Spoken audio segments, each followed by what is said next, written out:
nous sommes encore une fois devant vous pour parler du Seigneur Jésus-Christ. Aujourd'hui, quand nous partons dans l'assemblée, il faut que nous sachions effectivement qu'est-ce que nous partons faire. Et nous recherchons quoi. Et nous avons choisi un thème aujourd'hui. Comment le chrétien va chercher son malheur à l'église. Cela fait souvent dire, mais lui là, non, est-ce que ce qu'il dit, il comprend ce qu'il dit?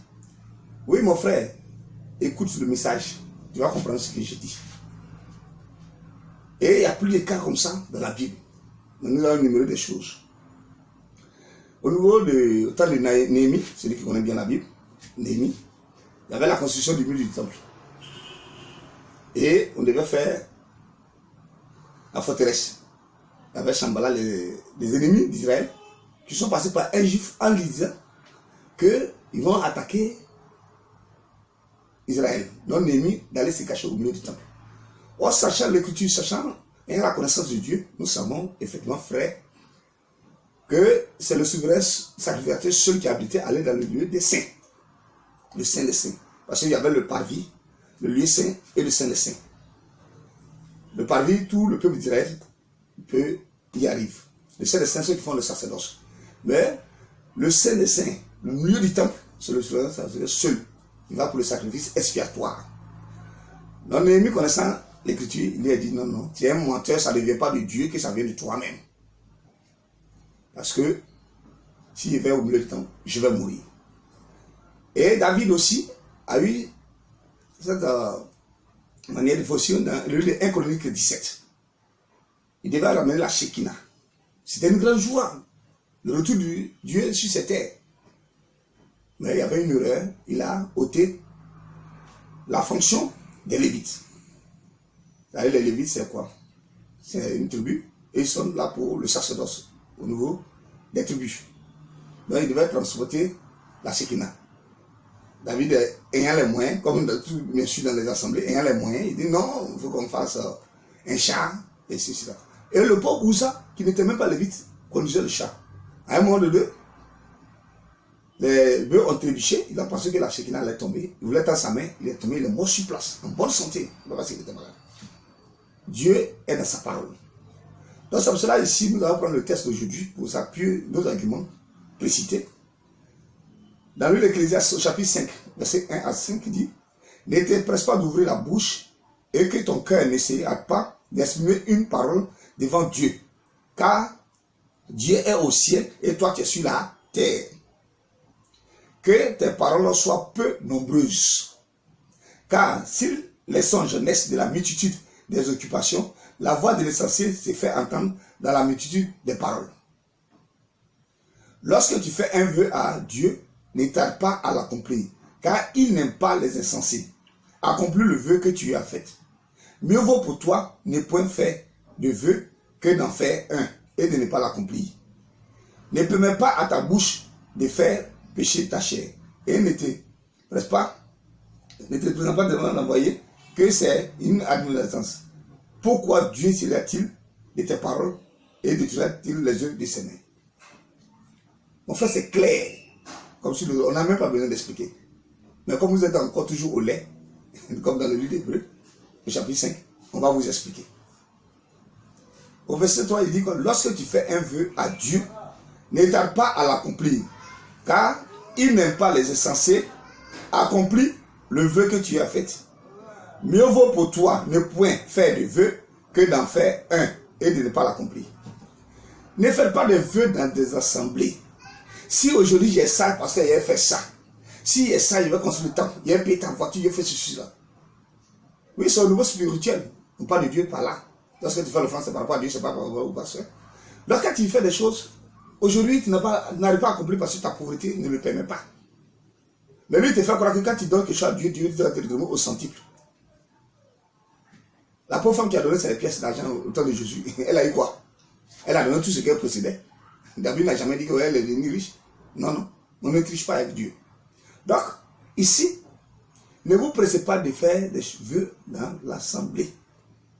Si tu sais que tu as les moyens, tu as une nationale qui est à la maison, peut-être tu as un compte qui peut offrir ça, fais-le. Tu peux dire, oui, je vais faire ça. Mais tu penses que en disant ça, Dieu va te donner ceci. Dans le Jean 3, verset 27, il dit tout ce que tu as, ça a été donné dans le ciel. Avant que tu ne viennes briller, Dieu connaissait tous tes problèmes. Dans Dieu te connaissant, tu ne peux pas t'amuser avec Dieu pour dire non, voici ceci là. Donc les vœux, en fin d'année, mon frère, c'est pour ça qu'aujourd'hui, beaucoup d'hommes n'arrivent pas à se retrouver. Ils pensent que c'est la sorcellerie, ils pensent que c'est quelque chose. Non, c'est toi-même qui vas t'attacher à Seigneur des perversités, des choses vraiment abominables qui n'ont rien, pas de sens. Et regardez les apôtres. Dans le livre de Matthieu 23, verset 9, il dit n'appelez personne sur la terre votre Père, car un seul est votre Père, celui qui est dans les cieux. Nous sommes sur la terre. Et nous parlons des choses spirituelles. Or, quand on appelle un pasteur père, ou bien papa, comme les gars pensent qu'entre le père et le papa, il y a une différence. Les dites évangéliques, ils ont trouvé un raccourci pour éviter de passer la Bible originelle par des pères. Prenez le dictionnaire Larousse. Le père, selon le dictionnaire Larousse, ça veut dire le créateur. Quand on appelle Dieu le Père, ça veut dire le créateur. Donc en appelant un pasteur ou bien un prêtre ou bien qui que ce soit, il ne sait pas, il y a une fonction religieuse, père ou papa. Mais tu offenses Dieu parce que c'est un Dieu jaloux. Il dit je ne parlerai pas ma gloire avec qui que ce soit. Tu l'appelles père pourquoi? Parce que tu ne le sais pas. À partir de Dieu, frère, arrête ça. Il faut lui montrer l'écriture, Matthieu 23, verset 9. Comme il ne le sait pas. Moi, je préfère respecter Dieu que de respecter une personne. Parce que lui, un jour, il ne sera pas là. Et il sera jugé au même titre que moi. C'est pour ça que dans le 1 Corinthiens 4, verset 15, souvent les gens disent non, ben, Paul a appelé Timothée fils. Mais regardez 1 Corinthiens 4, verset 15.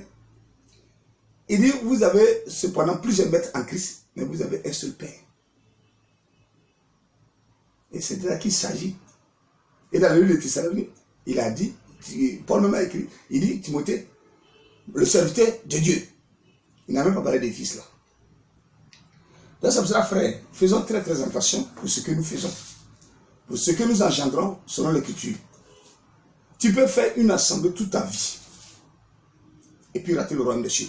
Parce que vous ne marchez pas selon les vérités bibliques. Regardez cette histoire de papa, père. Personne ne s'est appelé comme ça après. Au temps de Christ, après Jésus-Christ, personne. Il n'y a pas de traces. Ils sont quittés où? Avec l'enseignement où? Et ils viennent encore vous amadouiller avec ce lien de fête. C'est pas bon, mon frère. Que nous soyons vraiment des gens comme les gens de Béret, dans Acte 17, verset 11, qui partaient vérifier l'écriture pour savoir ce que Paul leur disait était vrai. C'est ton droit, mon frère. Il faut que tu saches ça ce matin. Aujourd'hui, la femme prêche. Moi, je ne suis pas contre la femme qui prêche. Le curé a dit que les femmes vont prêcher. Mais qu'est-ce qu'il a dit? Il dit dans le livre de 1 Corinthiens 14, verset 33-35. Il dit, je ne suis pas un Dieu de désordre. Dans l'assemblée des saints, une femme ne doit pas prendre la parole.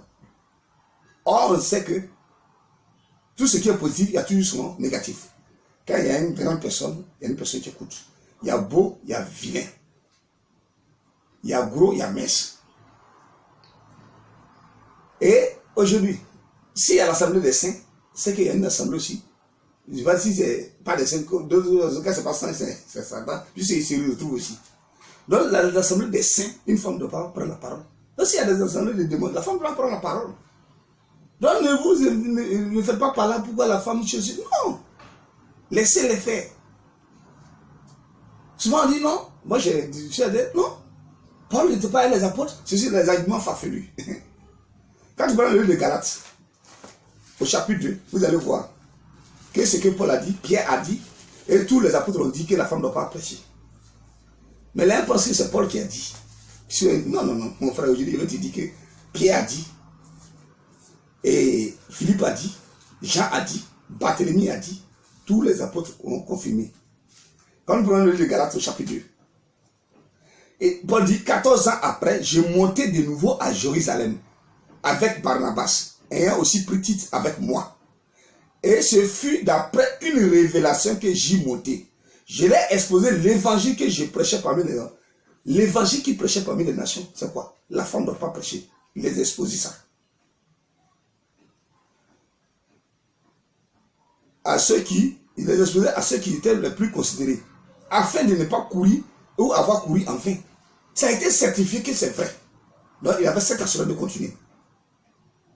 C'est pour ça qu'il n'a jamais établi une femme n'a pas que ce soit. Ils vont parler de Déborah. Déborah, regarde dans le livre de Juges. Souvent, l'ignorance tue. Dans le livre de Juges, qu'est-ce qui s'est passé? Dans Juge au chapitre 4, Déborah parle de Déborah. Parce que le prophète Déborah, juste aujourd'hui, ils sont en train de se faire rebaptiser et tous Déborah. C'est pas les noms. Mais ici, dans le livre de Juge 4, on dit quoi? Au verset 5. Il dit, où siégeait Déborah d'abord? Elle siégeait sous le palmier de Déborah, entre Rama et Héroth, dans la montagne d'Éphraïm. Et les enfants d'Israël montèrent vers elle pour être jugés. Elle envoya appeler Barak, fils d'Abinadab, de Kerek, et elle lui dit, n'est-ce pas l'ordre qui m'a été donné par l'Éternel, le Dieu d'Israël? Va, dirige-toi vers une montagne de bord et prends avec toi 10 000 et c'est nous. Il a tiré vers toi et un torrent de Sion et choses. Barak lui dit, si tu viens avec moi, j'irai. Mais si tu ne viens pas avec moi, je n'irai pas. Elle répondit, j'irai bien avec toi, mais tu n'auras point de gloire sur la voie où tu marcheras. Car l'Éternel livrera ses unes entre les mains d'une femme. Et Déborah se leva et elle se rendit avec Barak à Kéram. Barak convoqua Joël et Naphtali et Karam. Dites à eux. Donc Barak a convoqué. Déborah était là, faisait les prophéties. Mais elle n'était pas habilitée à faire quoi que ce soit. Donc c'est pour ça, lui, Barak, il prenait l'habitude de passer devant le peuple. Et c'est lui qu'on va ovationner. Prophétiser n'est pas dire forcément prophète. Il suffit quand les gars concernent les choses, ils disent non, exact. Et on va encore plus loin, si on a cette histoire de Déborah. Déborah travaille avec une autre personne. Esaïe n'a pas travaillé avec quelqu'un, ni à une femme, ni à un homme. On n'a pas vu Michel aussi travailler avec quelqu'un, ni Daniel, ni personne. Au temps de Déborah, elle a travaillé avec quelqu'un, qui a transmettait le message. Et c'est lui qui venait face au peuple, on va dire. Dans le livre de Jean, au chapitre 20, verset 16 à 17, qu'est-ce qui s'est passé? Voici Marie de Magdala qui est arrivée au tombeau du Christ. Et on lui a demandé, elle cherche quoi? Elle dit, chez le Seigneur. Et ainsi, lisez le passage, elle voulait toucher Jésus-Christ. Attends, je vais vous lire parce que, quand nous disons ça, nous allons passer, c'est de l'imagination pour les femmes. Les femmes, on vous aime. Vous êtes nos mères, vous êtes nos femmes, vous êtes nos sœurs. On n'est pas contre vous. Mais nous marchons selon ce que l'Écriture déclare. Dans Jean 20, verset 17. Il dit, Jésus lui dit, Marie, elle se retourna et lui dit, en hébreu, Raboutini, c'est-à-dire maître. Jésus lui dit, ne me touche pas, car je ne suis pas encore monté vers mon Père, mais va trouver mes frères. Dans le même chapitre, au verset 27, Thomas qui ignorait ou bien qui ne voulait pas croire, qu'est-ce qui s'est passé? Puis il dit à Thomas, c'est Jésus qui parle, avance ton doigt et regarde mes mains, avance ta main et mets dans mon côté. Et ne sois pas incrédule, mais crois. Voici deux attitudes, deux personnes. Marie et Thomas. La femme, Dieu dit ne pas être en contact avec lui. Et Thomas, Dieu dit, touche-moi. Thomas, c'est un homme. Vous voyez, il y a une différence. Il dit, il ne suis pas encore monté. Mais au moment où Jésus racontait, Thomas, il n'était pas encore aussi monté. Souvent, il va vous citer le livre de Joël 2, verset 28. Vos fils et vos filles prophétiseront, vos vieillards feront des songes, et ceci, cela. Donc, l'esprit est sur toute chair. On prend un exemple bien typique. Dans le livre de Actes des Apôtres, Actes au chapitre 8, on va parler de Philippe. Philippe est parti en Samarie. Il a baptisé les gens. Il a fait beaucoup de choses. Mais qu'est-ce qui s'est passé? Acte 8. Quand il a fait ces dernières choses, à partir du verset 14, n'ayant pas reçu l'ordonnance ou bien cette puissance pour imposer les mains pour qu'il reçoive le Saint-Esprit, ça a été donné seulement aux 12 apôtres pour l'imposition de ses mains en ce temps. Et qu'est-ce qui s'est passé? Ils ont fait venir des apôtres de Jérusalem. C'est pour ça que nous allons lire à partir du verset 16. Car ils n'étaient pas encore descendus sur aucun d'eux. Et ils n'avaient seulement été baptisés au nom du Seigneur Jésus-Christ.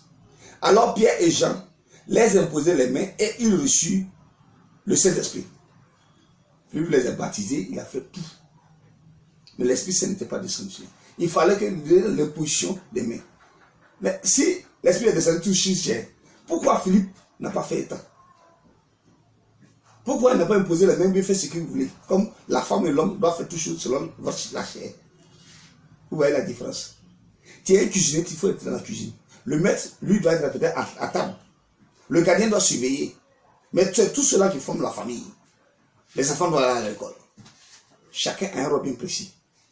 Dans l'Écriture, quand Jésus-Christ faisait son parcours, les familles étaient. Il y avait les maris de Magdala, il y avait tous ceux-là, même Marie, sa mère. Mais elle se préoccupait des services au niveau de la nourriture, l'accueil des gens. Pour que tout ça, c'est tout ça qui concourt au bien-être. C'est comme l'église.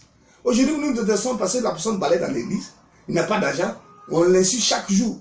C'est parce que vous priez mal, que vous n'avez pas ceci, cela. Ça va vous faire ceci, cela. Mais sans lui, si l'église peut être propre. Sans le gardien, sans le soldat, est-ce que le président de la République peut être en sécurité? On doit remercier tout et chacun selon le rôle qu'il joue. N'haïssez pas les gens. Ne maudissez personne. L'écriture est claire. Quand il ne reste pas tout ce que nous avons dit ce matin, mon frère, tu vends ton âme à Satan. Dieu est dans sa parole.